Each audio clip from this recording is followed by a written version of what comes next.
Welcome to Business Notes. I'm your host, Diane Bogino. Our guest today is networking expert j.kellyhoey. Kelly is the author of Build Your Dream Network, Forging Powerful Relationships in a Hyper-Connected World.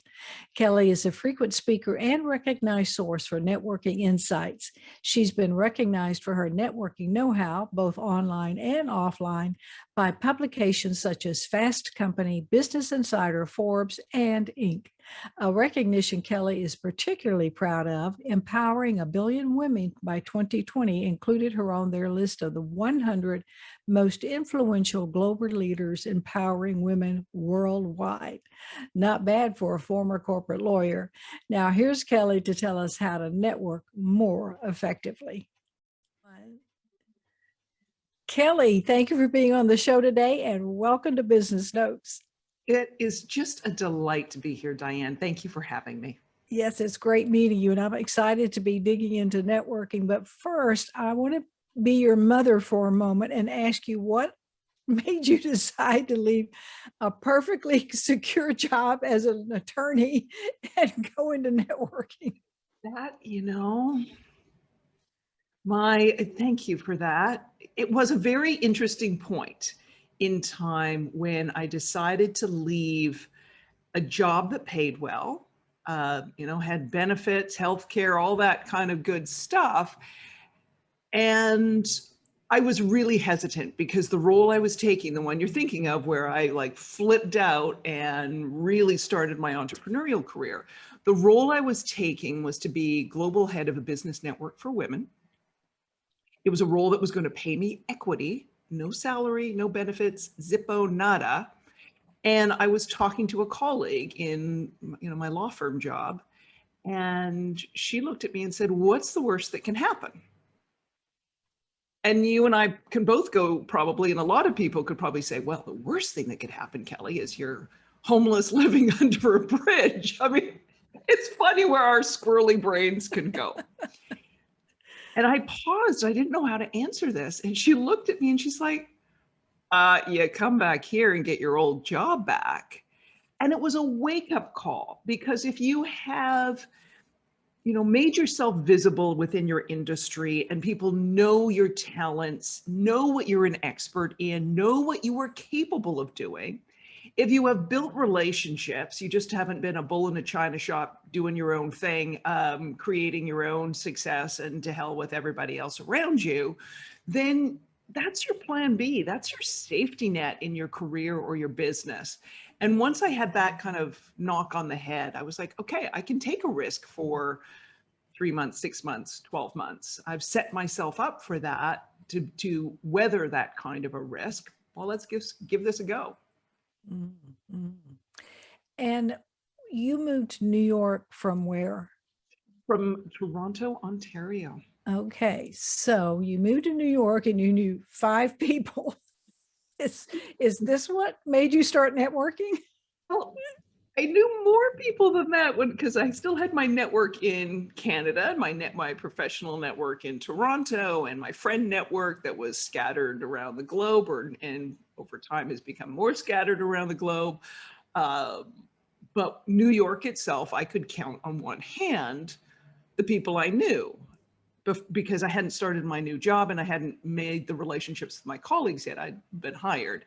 So when I looked at the one hand and who are the 5 relationships, it's like my ex-husband and 4 of his friends. So, the idea and the necessity, I mean, it's sort of a good one to joke on. But, your career, your business, your safety net is relationships. Your opportunities are relationships. Your possibilities come through relationships. And it's really critical that you build those and don't rely just on 1 or 2, because, well, if I'd done that, I would be in a pretty sad state right now, wouldn't I?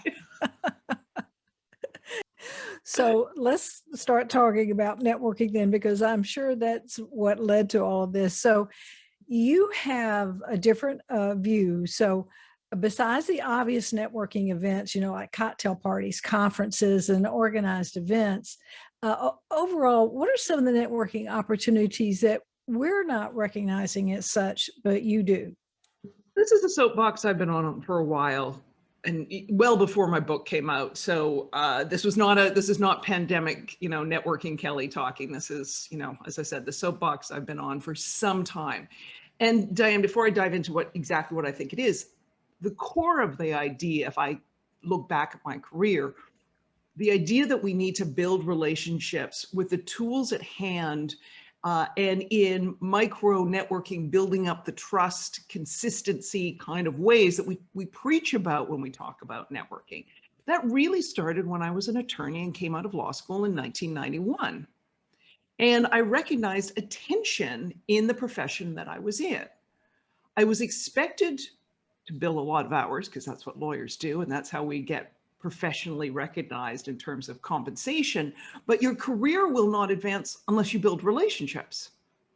And those two things theoretically are in tension, because if you're billing hours at your desk, you're not building relationships. But if you're out building relationships at cocktail parties and conferences, you're not billing hours. So how do you reconcile these two priorities, which have equal weight in some ways? And as a young attorney, I looked at it and I said, well, what are the tools I have at hand? There's my voicemail. There's my email signature line. There's how I greet a client when we get on a conference call. It's remembering client details, birthdays. Oh, they said their kid was playing football this weekend. Wonder how the game was. So if you look at every single touch point as a chance to build, enhance, further a relationship, you realize you have more networking at your fingertips than if you bemoan the fact that we can't go to a cocktail party. Interesting. So it's like taking advantage of every opportunity then where there is a touch point, if I'm hearing you correctly. Exactly. Anything Any we can touch think point. of. Yes. Anything. So, networking is, in my mind, every single human interaction. That's how you send an invoice. That's how your receptionist greets your clients when they, call your office. That's, how you remind them they haven't paid their bill. That's the music you pick that, is playing when they're on hold. That's how you send them a reminder because they haven't had their teeth cleaned. Like, all of those things are a chance to kind of evoke an emotion and make a connection and look at it as part of that networking. You want to say, people talk about the 7 touch points to a sale. Well, that could be a tweet, a text, an invoice, fill in the blank. It doesn't have to be 7 lunches or 7 coffee dates. Thank God. Yeah, you can go broke real quick. Really caffeinated. Well, I like the fact that you brought in the emotional part of that, because I think that's important. So it's good that you mentioned that. Well, think about it. Like, emotions. We tie things to memory. We tie things to how things make us feel. One example, and I say to people, is think about a password reminder prompt. So if you forget your password and they ask you a security question, I don't think I've ever seen a security question that was, how much money did you make last year? No, it's always, who was your favorite teacher? What was your first car? It's something that evokes an emotion. And even if you're like, well, Kelly, I'm sending an invoice. What do you mean? I just want to get paid. Well, what emotion does it evoke? Does it evoke an emotion that they have a great connection with you because they have this great relationship? And even though the transaction didn't turn out the way the client wanted, they really enjoyed working with you. So they're more than happy to pay it. Right. So, it should just all tie into, some people could call it personal branding. I call it your networking journey. How are you engaging with other people so they are responsive and want to connect with, they want to help, they want to be of service to you because you have been there for them. Great. So men and women typically network differently. Can you tell us the difference in how they go about doing that? It's really different between men and women. It's not, golf and beers and spa days. That's That's not the difference. The difference is actually in the structure of the network. And men build networks that are very broad and very shallow. Shallow in the sense that they don't have the same depth of emotion or connection. And it's usually a network that is, in terms of what binds it together, it's a network that is built through activity. When I discuss the women's network, you'll see both with the men's and the women's, they both have strengths and weaknesses. The strength of a man's network, that broad, shallow network, is that it cuts across industry sectors. It's much more diverse. You know, you can see ideas can fall, you know, kind of flow further. They may get more diverse perspectives. They may be able to, you know, tap into new markets that, you know, we haven't seen, because the women's network is, and networks women typically build personally, are very narrow and deep. And that is more of like a mentor. There's been the emotional commitment and the time spent. We invest our time. If we want to make these generalizations, we invest our time in getting to know people. You'll also see when you describe those networks, you see the difference in activities. The way a man will pitch someone they just met for business, because that's what they're used to in their structure. This is activity. This is a tool through which to get things done. Whereas women are like, well, you don't even know them. How are you pitching them for business? You just met them. And we want to spend time and get to know people. But our network can be a little constricting because it doesn't give us enough room for, you know, our wings to kind of stretch out and fly further, because we've built this narrow, deep network. The reality is men and women need both types of networks. One gives you that emotional support. It might give you that depth of expertise. It might give you mentors. It might give you advisors. It gives you validation, because, you know, you think of a professional network. People who have really got your back will call you at the last, you know, help you out if you call them at the last moment. That's like the women's network. But to expand our careers or our businesses, you need that broad, shallow.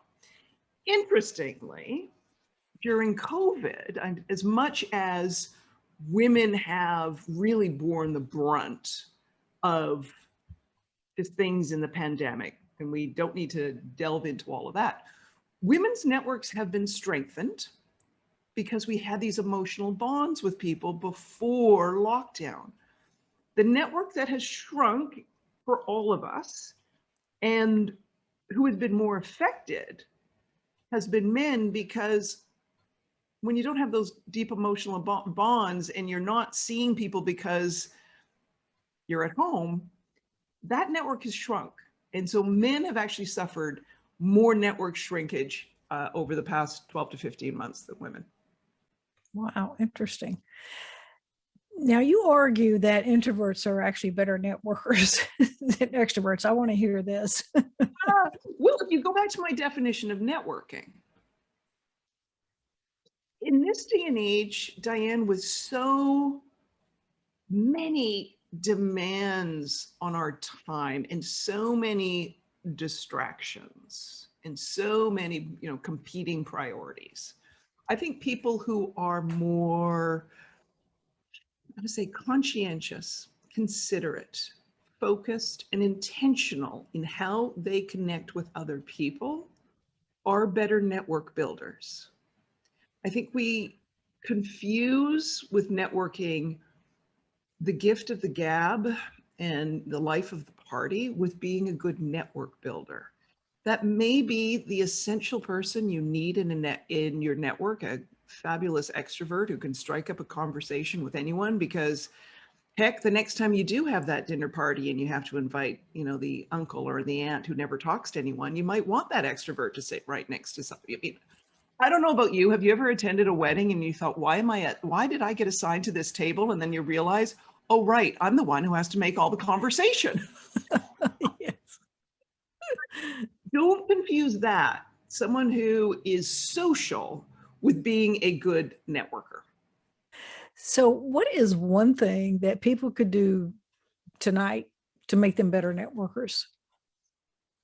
What I would do, I would do this, and I would correct what I believe is the biggest networking mistake.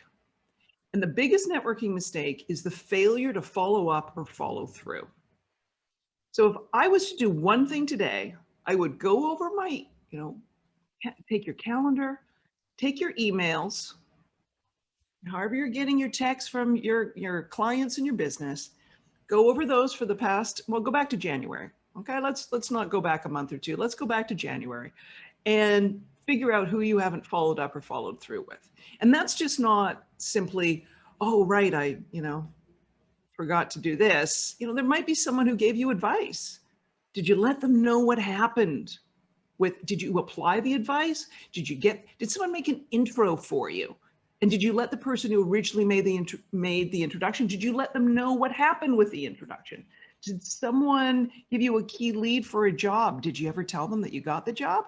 That's the kind of stuff, because that follow through or that follow up, besides maybe, I don't know, picking up a new client or having that client go, oh, great, I'm glad you got back to me. That transaction's back on. You get yourself back top of mind with people you already know. With people you have more of a fragile kind of relationship with, and fragile in the sense like it could lead to nothing or it could start bonding together. That follow through or that follow up, that starts to create the stickiness and the glue that turns someone from, a one-off hello to, maybe down that marketing funnel, down that networking funnel, closer to being a real client or business prospect or new hire or new employer. Besides not following up, are there any other big mistakes that people make around networking? How long do we have? Well, we could cut this up.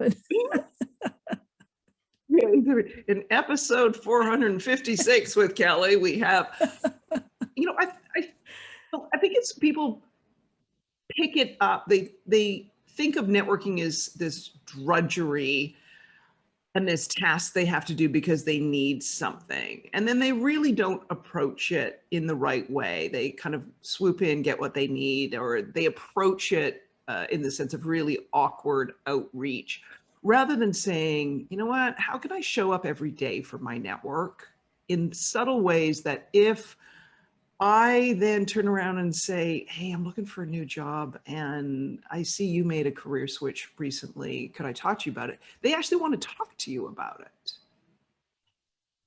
Right. So I think that failure to show up every day for your network, and when I say show up every day, I mean, scan LinkedIn, scan Facebook, scan whatever social media sites, see what people are up to. Use, a digital reminder tool. Up a Habit is one that I like that say, hey, you haven't talked to this person in a month, but, is it time to give them a little reminder? Find ways to create prompts that you just reach out to people and say, hey, how are you doing? Mm. That's probably a good way to keep up with trends too, because people know what's going on that you might not know about. So Exactly. good advice. Well, we always think of social media in particular as this tool of how we can be a megaphone for ourselves, rather than saying, I'm going to sit here and watch. This is like a great landscape. Like what your clients or your the prospects, the potential clients, potential customers, what they're talking about. You can sit there and look at it and say, wow, they talk about this a lot. That must be a big problem for them. Mm. You know what? I can help them with that. And rather than just sending a generic, hey, I can help you, you can say, I see your pain point and I have this solution for you. You can craft better pitches if you pay attention and listen. And so think about, when I say being there for your network, part of that is you don't have to be the chatty Cathy. You can just watch and observe and see where you can be of service and help them. Absolutely. So I do want to mention some things that you have some great things on your website, your discussion group or guide. Tell us a little bit about that. Yeah, I created a discussion guide, and there's one also on Penguin Random House Company Reads, a discussion guide for Build Your Dream Network, which, if you have a book club or if you have a book club at work, I'd recommend the discussion guide on the Company Reads website because it's very much business focused. And, what better team building activity than reading a book together, and getting that career or business advice that you need. So the discussion guide did just give you like prompts and questions to think about as you're reading Build Your Dream Network. And what about your membership program? Yeah, you know what? In many ways, Diane, this is the way for me to give on-the-spot networking advice for people, because a lot of the times people are like, gee, Kelly, I want to know. And, as you and I both know, being busy business women, you could sit in a coffee shop and give people advice all day. And that's a really poor business model, isn't it? You think? So this is a way for me to share and give business advice, and I hold office hours and group and peer mentoring, brainstorming sessions to help move people's, kind of careers and business, and just give them more of that networking advice beyond the stuff that I do that appears on social media between Twitter, and I do some live streaming interviews and conversations over on LinkedIn. So there's all the free stuff I do, and this is a way to say, you know what, you want to get me one-on-one, and if you're not someone who can afford to hire me as a speaker, because that goes through my speakers bureau, it's like, well, here you go. I like to sort of think in a fashion sense. You'll get this. Like there's the Bergdorf brand of Kelly, and then there's the Target brand of Kelly, and my Target are, right. The high low, just so, because I don't know about you, and this is the first time we're interviewing and meeting each other, but I've just got this incredible vibe from you that you want to help a lot of people, and you want to get your advice out to a lot of people, and the people who can retain you on one level, but that leaves a whole lot of people not getting the advice. And so that's what the Build Your Dream Network community is. It's a chance for me to kind of spread more of the gospel of Kelly on networking. Wow, that is amazing and very generous. So to wrap up, tell us the title of your book and where we can get a copy. The title of my book is Build Your Dream Network, Forging Powerful Relationships in a Hyper-Connected World. And you can pretty much find it anywhere you like to buy your books. So if you're shopping online and you like independent bookstores, bookshop.org is a terrific one. They benefit independent bookstores. Barnes & Noble, Books A Million, Amazon, you name it, they've got the book. All right, great. Kelly, I know I have a different perspective about networking and how to do it better from this conversation, and I so appreciate your advice today. Thank you so much for being on the show. It has been a pleasure speaking with you. Thank you, Diane. Thank you. Thank you for watching Business Notes. We've been speaking with networking expert j.kellyhoey and author of Build Your Dream Network, Forging Powerful Relationships in a Hyper-Connected World. I'm your host, Diane Bogino, bringing you business ideas you can bank on.